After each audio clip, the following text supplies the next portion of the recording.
I'm very pleased for this inaugural edition of our video podcast to have with us Zhao Hai joining us online from Beijing. He is Director of International Political Studies at the National Institute for Global Strategy. Zhao Hai, so good to have you on the show. It's always a great pleasure to have discussions with you on these important topics. Thank you very much for having me. Yeah. Well, I remember we started, talking to each other about these issues during Trump's first term, right? That's how everything Exactly. kind Yeah. of got heated up. And now, what a time we're living in. So many things have happened, and the very latest, and the reason why we're doing this podcast is oil prices. Mhm. As we know, oil prices have surpassed $100 a barrel on Monday. Actually, at one time it went up to about $120 a barrel, and there is great nervousness in the international markets. Asian stock markets, for instance, really suffered a very heavy losing day today across the board. And the prospects are looking pretty bleak as several OPEC countries in the region, such as Iraq, such as Kuwait and UAE, have all announced that they're going to reduce production because their crude oil cannot be shifted through the Hormuz, and they don't have enough storage capacity, being such small countries in size. So some people are saying this is probably the most serious stoppage in supply of global petroleum production. And if it lasts for weeks, this is going to trigger a global shockwave, possibly trigger a global economic crisis. What is your take? How serious the situation is? I agree. I think if the situation lasts more than, let's say, 3 weeks, the situation will get much more bleak and much more dangerous for the global economy. We're facing an abyss that if we jump over this, I think the global economy will fall into not just perhaps recession, but it's likely we're going into some sort of depression. Because it's the Hormuz is actually modern world economy's artery. And if you cut that artery, the blood stopped flowing. And I think it's quite obvious to everybody, and particularly for the people from East Asia, knowing that if their energy supply stopped, then everything stops because our modern economy is based upon oil and natural gas. And actually, natural gas is getting increasingly important for Right. a modern economy around the globe.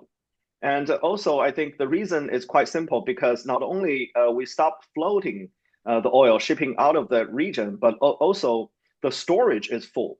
And they're shutting down or rolling back the production is precisely because there's no place to put the oil if you drill the oil and gas down from the ground. And that capacity is very quickly filled up and very quickly reaching capacity. So that's why I think in the coming days and then a couple of weeks, we will see a very dire situation. Of course, there's extra capacity around the world in other places. They might increase production and capacity, but in a very short period of time, that cannot replace Middle East oil. And that involves very complex rerouting of oil and natural gas around the world. That is not on the same level of when the Ukraine crisis happened, because Russian oil has its pipeline going to the west to Europe, but also pipeline going to the east. So, and if you cut some of the Russian oil gas out of the market, Middle East can quickly ramp up its production to fill some of the gap, and the U.S. also has extra capacity. So at this point, I think we're seeing at a very different level of geopolitical incident that is much bigger than the previous geopolitical crisis. Well, you mentioned the Ukraine crisis. Actually, there are some studies which estimate that the estimated total hit on oil flows from the Persian Gulf states is 17 times larger than the peak April 2022 hit to Russia oil production. Would you agree with such a gloomy estimation? I think that's pretty much in the ballpark. First of all, if you look at Hormuz, the oil export to the overall global consumption for crude oil is about 27%. For gas, it's about 20%. So if you cut that off, that means at least one-fifth of global supply is missing. Russian oil is different because even if with all the sanctions, there's multiple ways that Russia can ship its oil, and also there's a lot of people that can receive and transport Russian oil. That is very different from you cut off a main artery, again, a main artery of oil and gas coming out of the Gulf region. That's number one. And number two, remember this, the Gulf oil and gas has specific quality because oil and gas, and particularly oil, crude oil, coming out of different region of the world have a different composition, and the Middle Eastern oil is particularly fitted, towards East Asia and Asia in general, which is 80% of the Middle East oil consumption, and the other 20% goes to Europe. So even if you find alternatives, it's very unlikely that your refineries can quickly adjust to, you need to spend a lot of time to remodel and to get all those oils refined. So again, this is a very big disruption of the global energy infrastructure that cannot be easily fixed in a very short period of time. So of course, the price shooting up around the globe is the natural outcome of this geopolitical incident. Well, Iran has warned that oil prices could hit 200 US dollars in the near future. Do you think that is a realistic estimation, or is it just, a threat to intimidate people and probably pressure the United States to alter policy? Mm. In the extreme scenario, it's possible because later on, if this war continued to indefinite, sort of no end in sight, then we will have a non-linear increase of oil price. It's not going to increase bit by bit. It's just like it's going to happen like today and last weekend. The oil price is just going to shoot up. And if we look at previous comparable cases, for instance, 20 years ago, there's the theory that the world will run out of oil. And after the financial crisis, and when the U.S. opened up the monetary policy, pumping money into the market, there's a very short period when oil price shooting up, even up to like 150 US dollars per barrel.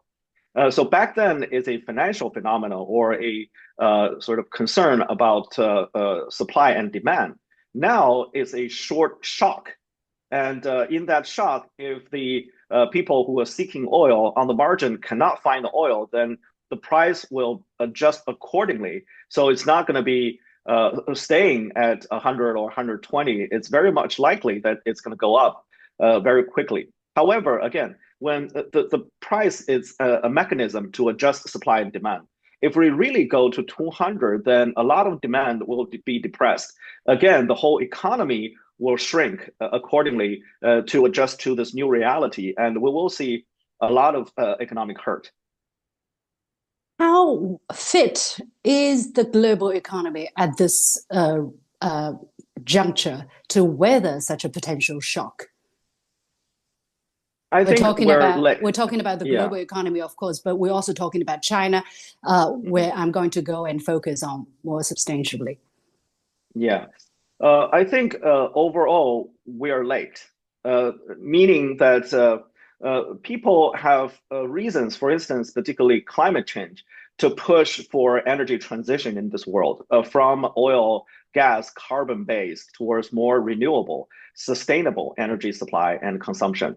However, because of all kinds of political reasons delayed, and in particular in recent years, as we all know, the first Trump administration, Trump quit the Paris Accord. And now the second Trump administration quit it again. And just recently, the Trump administration basically saying that there is no climate change. It's just a hoax. And China has no wind turbine. It's just selling all this renewable energy to Europeans, and we're not using it anyway. So yeah, he claims that China is selling the windmills, not using itself. And you famously debunked that in the Davos meetings. I saw that video. I thought it was great, and actually went viral on the Chinese social media. It just shows how badly informed he is about things, right? Anyway, please continue. Jokes aside, I think the thing is, because previously the technology is probably not there. And so the price of the renewable energy relative to carbon-based energy, if you do not calculate externality, then the traditional energy is always cheaper. But only in recent years, I think, because, and particularly because of China technological changes and global push for more renewable energy, we see that more and more they're on par with each other. But still, the process is too slow to replace the traditional infrastructure, and the world still consumes too much oil and in particular increasingly more gas. So because we rely so much upon this basic energy infrastructure, we're not prepared for this kind of shock. Over many years, as we all know, that the Middle East is not a peaceful place. Over past decades, there's always concern about either the Hormuz will be shut down or oil Right. tankers will be attacked. Oil infrastructure will be attacked. There will be terrorist attacks or militant groups attacking it, pipelines, and all kinds of possibilities. But I think overall, the Middle East weathered that kind of challenges so far that they prevented this kind of eventuality from happening. However, this time around, because this U.S. attack directly on the leadership of Iran and trying to basically topple its government, Iran goes to the extreme and applied this shutdown of the straits. Mm. So again, I think it's very bad timing for the world when the economy is recovering, trying to find its footing because of the U.S. Administration trying to disturb and destroy the current international trading system. And the pressure is already building. And now compound that with the energy crisis, I think we're in a very fragile situation. Absolutely. Now, before we talk about the potential impact on China, I think one thing we have to establish or try to establish is exactly how long this is going to last, because then all kinds of calculation can be potentially attempted as to, whether countries in East Asia or in the region can weather this extreme period of high pressure. Now, earlier today on Monday, early in the morning, we know that Iran has produced a new supreme leader, the third one, who is son of the late supreme leader by the name of Mojtaba Khamenei. Of course, he is believed to be a hardliner, probably adding to the fact that just last week, his father, the late supreme leader, his mother, and his wife were reportedly killed at the start of the latest round of military strikes by Israel and the United States. So the emotional factor is, I believe, extremely strong. So with him in place, and the United States and Israel have sent out very strong signals, at least. President Trump said if Washington doesn't approve the new leader, he won't last long. And earlier, when talking about the potential eventuality of Mojtaba Khamenei being the new leader, he said he is not acceptable. And Israel has clearly said that the new supreme leader will unequivocally be targeted by Israeli military strikes. So how much longer is the conflict going to last, given the latest round of development and reactions? Well, first of all, let me make this very clear that the U.S. Bombing and killing of the previous Supreme Leader Khamenei is a violation of international law. This is very clear, the violation of sovereignty. And I think the initiation of this war is hasty and without a clear goal. So exactly what does the Trump administration is trying to achieve? A regime change or the limitation of Iran's nuclear capability, destroying its military capability, or what exactly is the goal? I think not only American people don't know, even American Congress cannot figure out exactly what's the goal here. Maybe So the when you White House move a doesn't need. post, Maybe the White House yeah, maybe doesn't. Trump himself doesn't know. It's always changing. So without a clear goal, we don't know.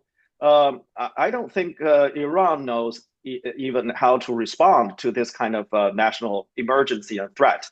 So I think the good thing, of course, now with a new supreme leader in place, and particularly the son of the late Khamenei, the center is there. I think the Iranian people, its military, its government will coalesce around the new leadership, and they will, without a doubt, continue to resist this kind of violation of international law, of sovereignty, of their own dignity and pride. I think Iranian people, you talk to them, they are very proud people. They are not necessarily defending or trying to get a nuclear bomb, but they definitely try to defend their right to peacefully develop nuclear technology.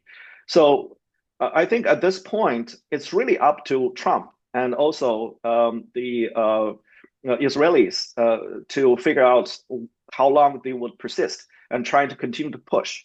Right now, my suspicion is that the Israeli government is pushing Trump administration to continue on this war, continue bombing, continue to weaken, in their eyes, the ability of the Iranian military to continue the retaliation, the counterattack, until a moment when that capacity is completely eviscerated so that Israel will feel safe. And then probably Trump will say, okay, I have achieved complete victory. And during that process, I think, of course, Israel and the United States will continue to use their technology, particularly the latest AI technology, to try to track, identify, and kill the new supreme leader if he continued to be defiant. But at this particular moment, I think the world, again, going back to the previous question, of course, is when the price is going out of the window and the world economy starts collapsing, the pressure will build on President Trump and his administration. The midterm is coming, and not just midterm. I think his legacy is on balance. So I think, again, with all these factors he needs to consider, if he cannot very quickly bring the Iranian government to their knees, it's not likely that they will achieve whatever they wanted to achieve. And ultimately, they will have to settle on a negotiated terms. Well, to talk about bringing the Iranian leadership or the Iranian, regime in their way, in their words, to its knees, I think it's ever more difficult as the conflict goes on, right? If you take out another supreme leader, that's because the IGRC actually pledged allegiance to the new leader and said they will be even more jihadist than ever before. So if the Trump administration and Israel decide to up the ante in their strikes against the Iranian state, then do you suspect that it's really going to spiral and the Iranians will be brought down to their knees, given the pride that they have? I think we're watching a lot of the international events through Western eyes, through Western media. So, for instance, the Western media always emphasize the importance of IRGC. Of course, we know that in Iran they have a different political system, they have a different military structure. And IRGC played a very outsized role in the Iranian military defense and also their regional religious military capacity. But again, back to my original view, which is that this is no longer a matter of difference on developing nuclear weapons. After the initial military action of the United States, particularly after they bombed civilian sites and also oil infrastructure, is a total war against the Iranian people. So at this point, they're not just dealing with IRGC, they're dealing with a pride nation that rise up and unite against the purpose of in their eyes, a new imperialist. So again, it's very hard at this point for two sides to reconcile. Right. So the precondition is basically for the United States to realize they will fail to, again, bring the Iranian back to the negotiation table and agree to their terms. They need to first withdraw their troops, stop attacking Iran, and then find out exactly how they can make peace in the future. And at this point, I don't think there's any room for negotiations in the short run. How long is that process going to be? I mean, 2 weeks, 3 weeks, a month? Because we also have the other factor, which is the planned Trump's plan to visit China right at the end of March. So it's another question. Basically, let's talk about the impact of the oil prices on China's economy for the time being. How about that? Because that's an important question I want to address. I see there are two sides to this question. First of all, China's importation of crude oil and natural gas, and second is the implication of high oil prices. So I don't know whether you agree with that. On the one hand, China's energy makeup. How much is China dependent on oil and natural gas imports from the Middle East through the Hormuz Strait? How much is that affected? Can you tell us first, please? Well, first of all, let me go back to the previous point. Let me finish that.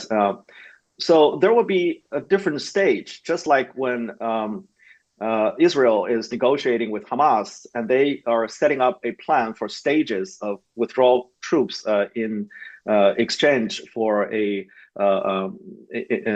rebuilding of peace in Gaza. With Iran, the same thing. The ceasefire and the a peace agreement later on is totally different things. So right now, it could happen at any moment of a ceasefire because it's just up to Trump to give the order and say, okay, I have accomplished whatever I come in to accomplish. Basically for things, destroying Navy, kill Missiles.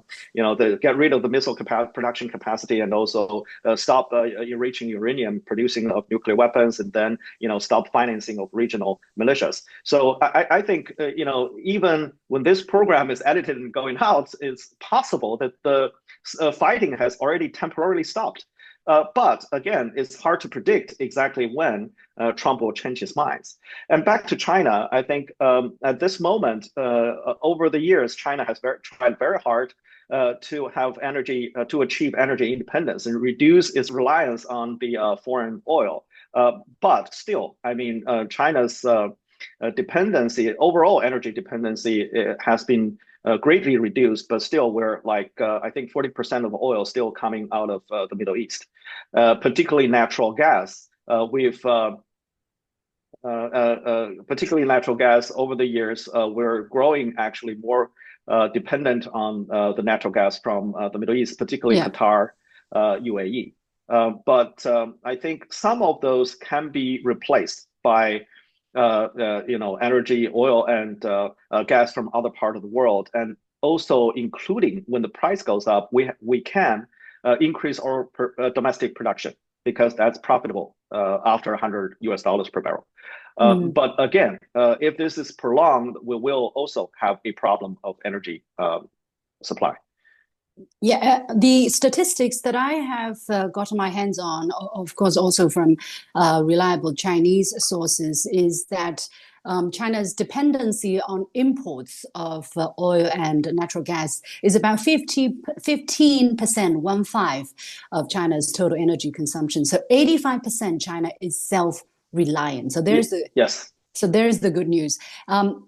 For instance, 55%, just over half of China's energy comes from coal, which does not need importation. And then about 27%, so less than 1/3, is oil and natural gas. And the majority of these energy have to be imported. And then there is about 20% non-fossil fuels, such as solar, wind, nuclear, biomass. And these are all domestic, organic. So there's no dependency to speak of either. So out of the 27% that China needs to import from the outside world, 40% pass through the Hormuz Strait. The Hormuz, yes, that's the number. Well, I wanted to say one thing because you mentioned coal. Remember, after the outbreak of the Ukraine crisis, Europe also facing severe energy shortage, and they try to revert back to coal as well. But as we all know, it's very hard if you shut down the coal mine and also,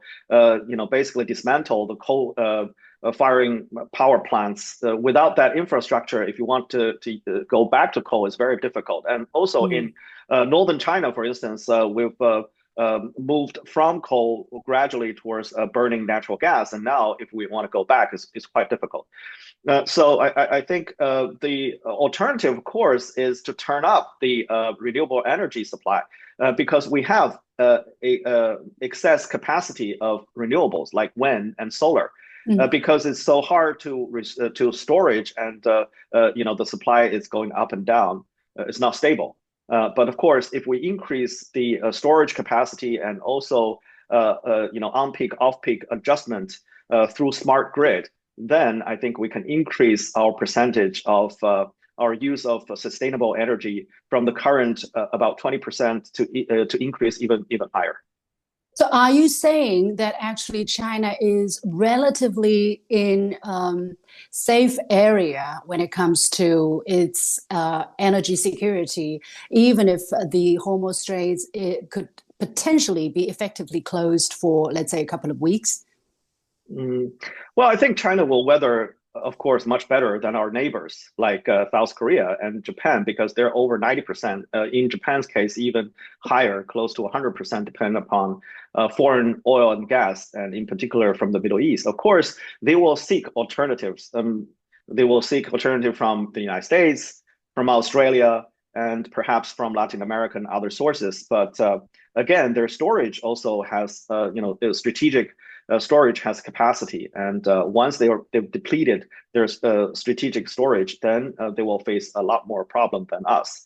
Of course, like you said, over the years, again, because of President Xi's foresight, strategic foresight, we've been preparing for this possibility.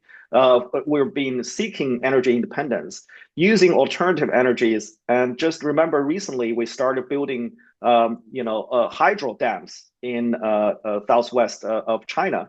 Yeah. If that's being constructed, the energy supply, the electricity production will be close to 3 times than the Three Gorges Dam we've already built. So I think China is on the path towards more energy independence. But in the short run, again, we're not there yet. So if the Hormuz continue to shut down, in the short run, we will face energy problems. But again, that's not necessarily for China's economy, not necessarily a bad thing in a medium to the long run, because I think the government and our people will be more sort of determined to move towards a electric-based, domestic energy-based energy transition, energy future. And more people will choose EVs rather than gasolers, right? So that's the direction. I was just looking at the latest number. Actually, the gasoline prices have gone up already 3 times since the beginning of this year here in China. And if it goes up again, it will be 4 times already in the year 2026. So I was just saying to myself, this is going to make a lot of people think about EVs rather than petroleum in terms of buying their purchases in the future. But what about the Chinese economy? Wait, did you say 3 to 4 times? From what I'm reading, since the beginning of this year, domestic oil prices have already gone through 4 cycles of price adjustment. 4 cycles price adjustment. Yeah, 3 times up. Yeah, 1 times. Slightly readjusting. But if there's talk of a new cycle of upticking. So if that is the case, then that will be the 4th consecutive time. We're only in March, so this is great. We both travel a lot. I think if you go abroad, if you go to the United States, their gas normally cheaper than China's. And before they have even higher grade. And if you go to Europe, they have higher taxes. So even though their gas at the pump is probably relative more expensive than China, but it's comparable. But now, if you go to Europe, it's probably double. Right now, it's double the price of China's, and the U.S. is going up very quickly because they're very much real-time market-based. We have a different mechanism. Well, we can adjust, in a certain period of time, and our national energy system is quite different from theirs. Mm-hmm. So, do you think the higher energy prices in the short term, do you think that's going to put some strain on the Chinese economic development, the manufacturing, the production, even household, consumption? Do you see any ripple effects on that front? China is, trying very much to achieve its annual GDP growth target, 4.5% to 5%, right? Is that grand plan going to be disrupted in any way by what is happening in Hormuz? Well, I'm not a real economist, so I can't really predict exactly how much impact the economic impact will be, because there's so many factors we have to consider here. For the whole year, I still believe that the Chinese government has the ability to manage the economy and continue to reach the target, because this year we have 4.5 to 5% growth target. And that is not very difficult for the Chinese economy, given the continued push for domestic consumption, and if given a relatively good external environment. But of course, now we have a short-term shock. It's going to disrupt the current, basically the upstream pricing of the raw materials, because not only the gas price will go up, but all chemicals that is based on petroleum will go up as well. So you will have a price shock initially, but then it's going to transmit downwards through the supply chain. For China, I personally think it's not necessarily a bad thing, because in the past couple of years, China's PPI is going down, and I think we're in this price shrink instead of expansion. And with this shock, if this shock is not too sharp, then I think the industrials will absorb it and then raise the price instead of, because of competition, the prices continue to go down. And if the price is raised, then it will have a relatively good impact on the economy. It will drive up the overall price. And that's what we needed now for the Chinese economy. Of course, if this thing lasts too long, then of course the profit of many companies will be hurt, and their bottom line will be hurt. And I think by then they will have to cut production, even cut jobs. We will have not just a production problem, but a consumption problem. The Chinese stock market really plummeted, today pretty substantively. Do you have any understanding of the kind of sentiments on the markets in terms of investors, exactly what they're panicking about? Was it the tit for tat concerning the new supreme leader, or the oil prices?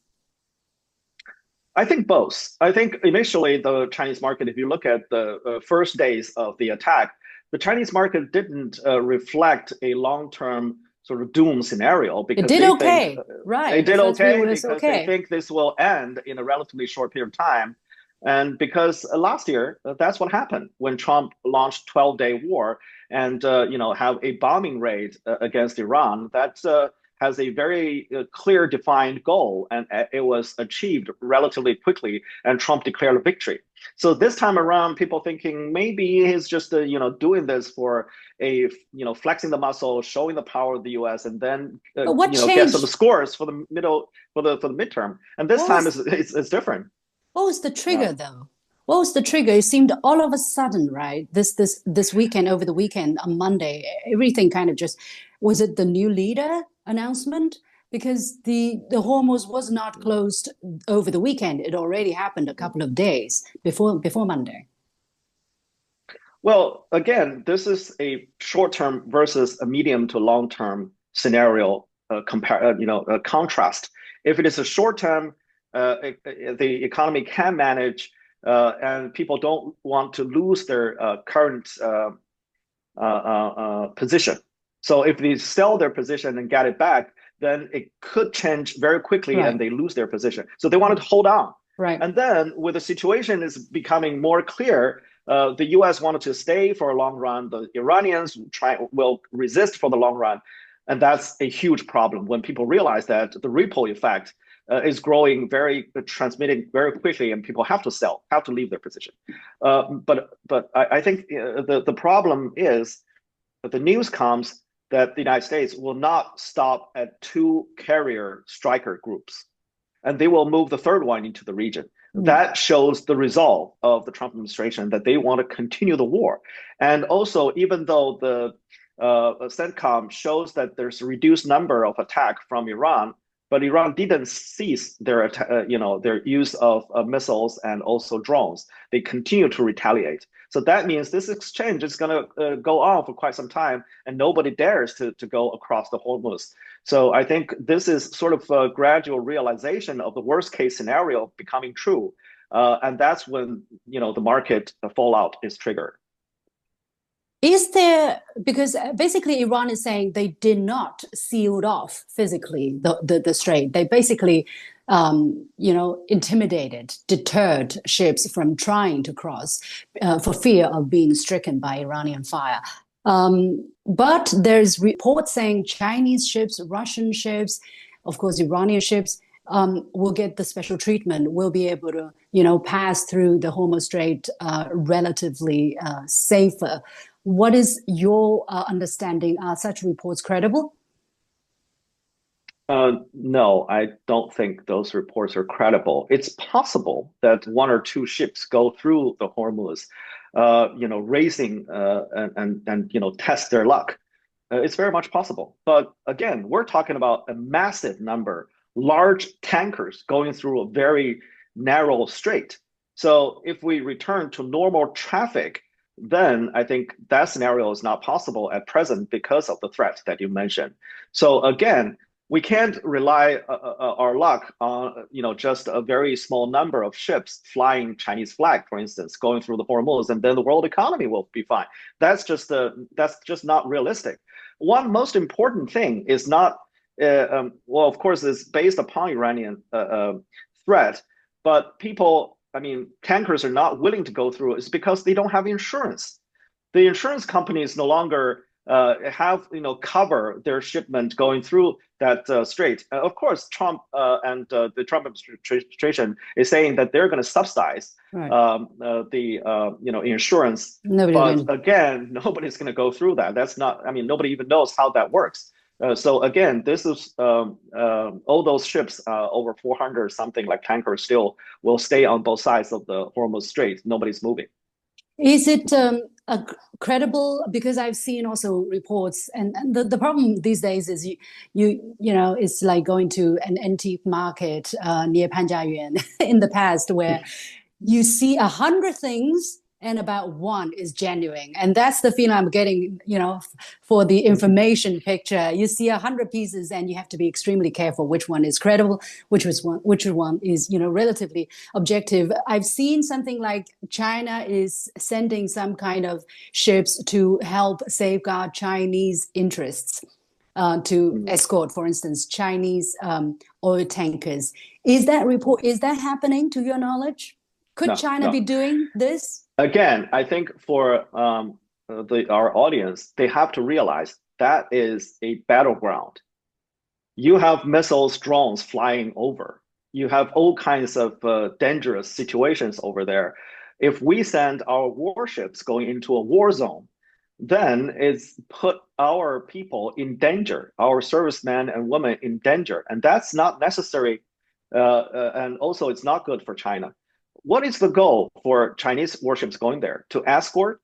We have escort, warships in the Gulf of Aden. We're trying to deter pirates, Right. but not armed forces on both sides. When the missiles are flying, there's very much like Right. possibility that we will be attacked and mismarked as enemy or enemy forces. So I don't think it's realistic at this point.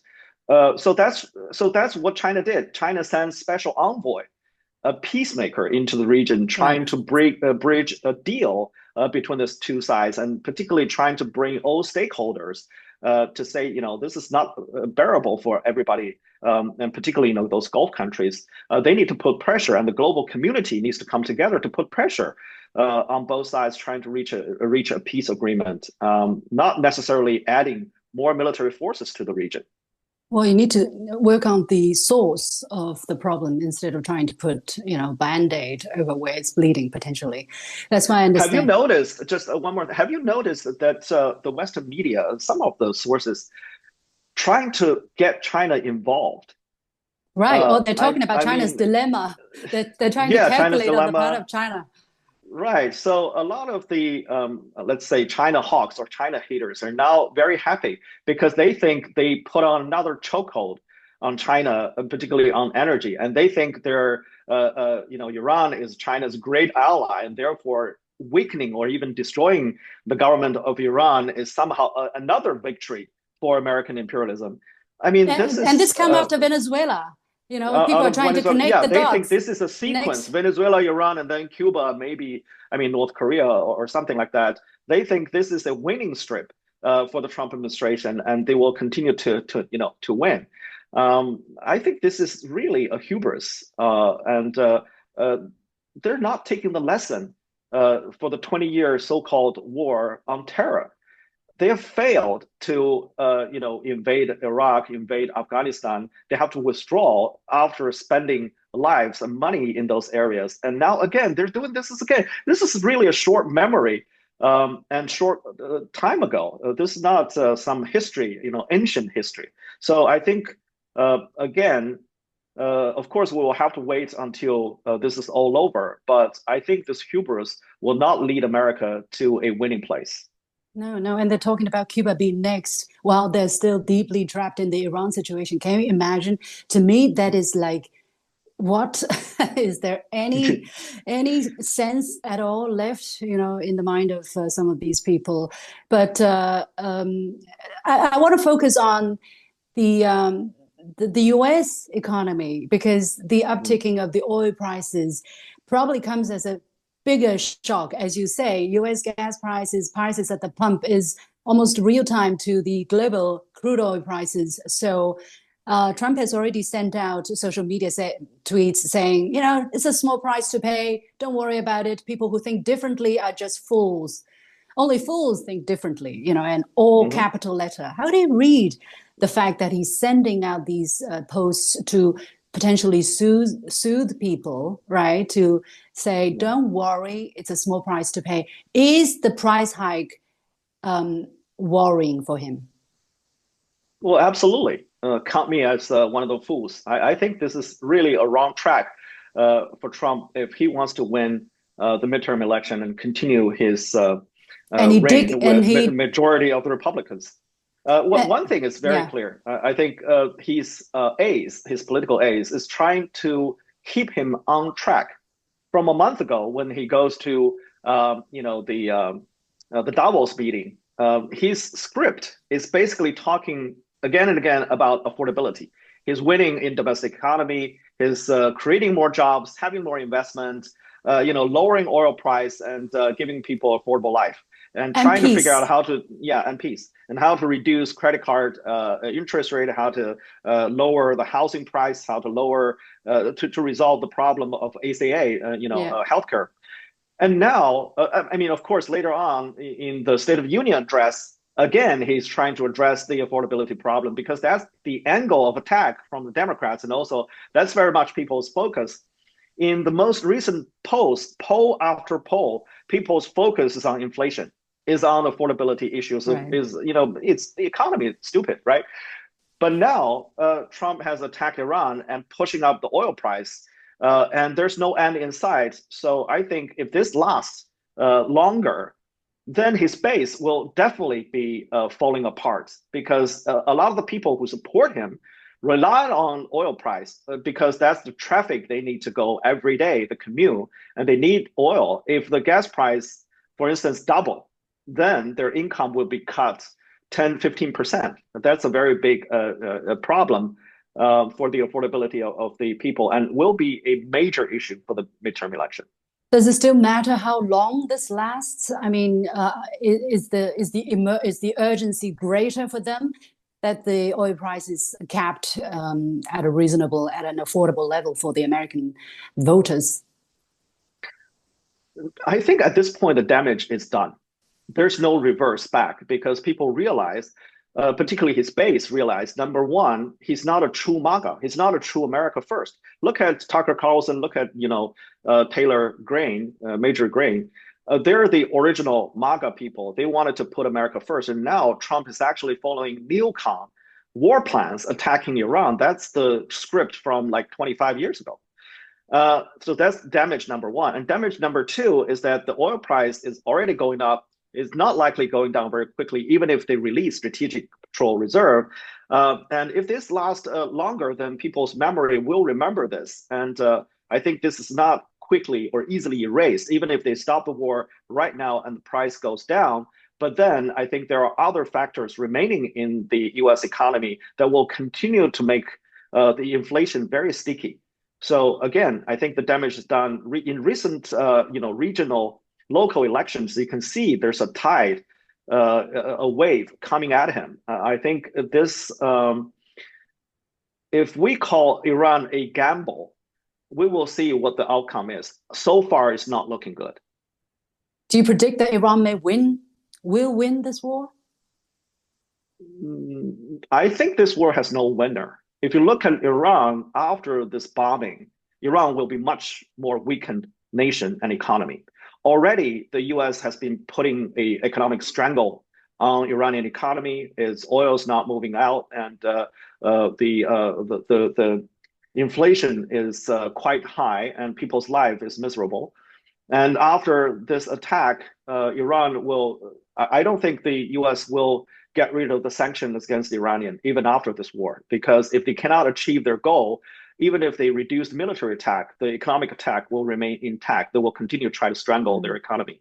So I don't think out of this Iran will be a winner. But if the U.S. forces are driven out of the region and not be able to threaten Iran anymore, of course, in a certain respect, that's a win. Again, for the United States, even if Trump can declare victory and say they've achieved all the military goals, He if they probably will. cannot, yeah, if they cannot bend the will of the Iranian people, ultimately they lose. So for the world economy, they're suffering right now, and this suffering probably will goes on for weeks. And so again, I don't think there's winners. For Well, Israelis, this is not a win again, because we don't have much news coming out of the Israel. But as far as I know, they're under attack, and the Iranian missiles are continue to rain down in their major cities like Tel Aviv. mm, yeah, well, hopefully this war will teach everybody a lesson, big or small, and hopefully that it's wrapped up as early as possible.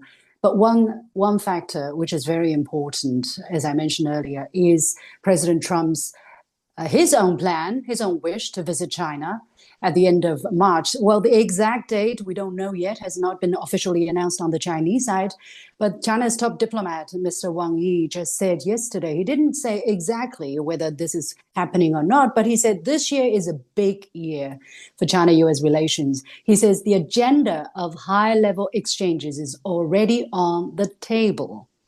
And what the two sides need to do now is to make thorough preparations accordingly, create a suitable environment, manage the risks that do exist, and remove unnecessary disruptions. China is always committed and open. It is critical that the US side work in the same direction. How do you read these words?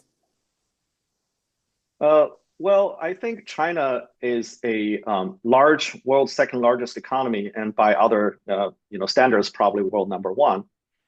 Is a responsible country. So when It President has to Xi be. said Yeah, it it has has to to be. be, it's now the foundation of stability in this very turbulent world. I think when President Xi made the invitation to extend his invitation to President Trump, it's a promise. So China will realize its promise and will continue to follow the agenda that's been set by top leadership.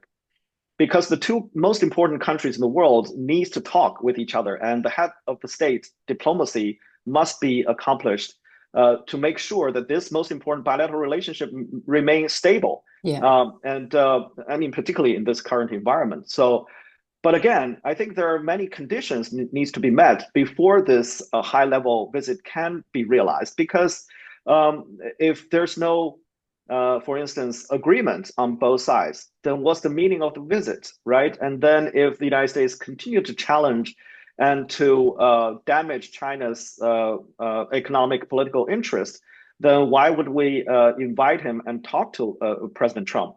And now, even further, even if Trump is friendly to President Xi and talk the talk, but he's not necessarily walk the walk, because many of his officials still not necessarily listening to him and follow his instructions and abide by or follow the two leadership's agreement. They continue to turn out all kinds of policies that are hurtful. So again, I think the time is very limited now to the time that he's supposed to visit China. Two sides needs to have actually emergency meetings to talk about exactly how to make this trip successful and satisfactory to both sides. Yeah, I understand this is extremely important visit, not just for the two countries, not just for China, for the yeah, region, for the world as well, that the world's two largest economy are not fighting each other. They're actually talking to each other, handshaking. I think that's exactly. extremely important. And I think it's from that perspective, China is committed and open, that the agenda is on the table. But the Iran war, how much uncertainty has the Iran war put on this potential visit? China is also friendly with Iran, and China is also Mhm. friendly with countries in the Middle East, the countries that where their military forces, military bases are being hit by Iran. How is China going to balance that kind of relationship and while rolling out the red carpet for President Trump? You cannot not roll out the red carpet when President Trump is here in Yeah, China, yeah, for a state yeah, visit. But how much yeah. cordiality will you give him if killing is happening in the Middle East continues? That's a very hard question, and I think currently there's a debate in China whether to continue to invite President Trump if this war lasts beyond the set date of visit. Again, Trump is talking about 4 to 5 weeks. Now it's the second week, and Hexas is talking about 8 weeks. And now there's information that they want to stay until September. So that's not just going to affect Trump's visit. It could potentially affect the president to revisit going back to the United States. So that has a disruption potential for high level exchanges between the two biggest countries in the world that's been set since last year. But again, I think we have to weigh the bilateral, regional, and global on a scale, right? So of course, both sides needs to look at, and China is very much concerned about what's going on in the Middle East, but that's a different region. And China is in the region of, the West Pacific, the overall, the east part of the Eurasia landmass. We have our neighborhood that we have a responsibility to maintain peace and promote prosperity. We have a very important bilateral relationship that is, continue to be the engine of the world economy. And there's all kinds of signs that if we don't get this right, there's more disruption on top of energy and other kind of disruption. If the tariff continue to be high, if the supply chain continue to be disrupted, if the so-called decoupling continues on the tech side, there's so many issues that we need to. I mean, the two leaders needs to talk to face to face. Iran can be added to that list, but I don't think it is an option for the two sides to cut ties and leave the other each other at a very sort of alienated place. So I think for China, the invitation for now stands, but we will look at exactly how the United States behave and what China's national interest is on the balance, and then decide what attitude China will have when talking with Trump. Right, we still have some time. I'm sure the Chinese leadership will make the most appropriate decision possible to find that balance and carry out, relevant protocols, procedures to show that intricate balanced and send the right messages to the world. Thank you so much for clearing up a lot of things. And Yeah. yeah, I think the world can worry less on the part of China, especially the Western media. Yeah, yeah. Let us do our job and try to get it out to as many people as possible. Thank you so much, Zhao Hai. Thank you Yeah, for inviting me. Really yeah, nice talking to you. Yeah. great. It's always a pleasure. Okay, bye. Take Okay, talk care. later. Bye Bye. bye. Did you like our conversation? Did you like the initial edition of our video podcast? If so, please give me a thumb up, retweet it to your friends, whoever you want to share this with, and give me some encouragement. Leave a comment below. Subscribe to the channel, most importantly. I'd love to hear more from you so that I can do more for you in the future. I'm pretty confident this is going to be very useful for people around the world. Thank you.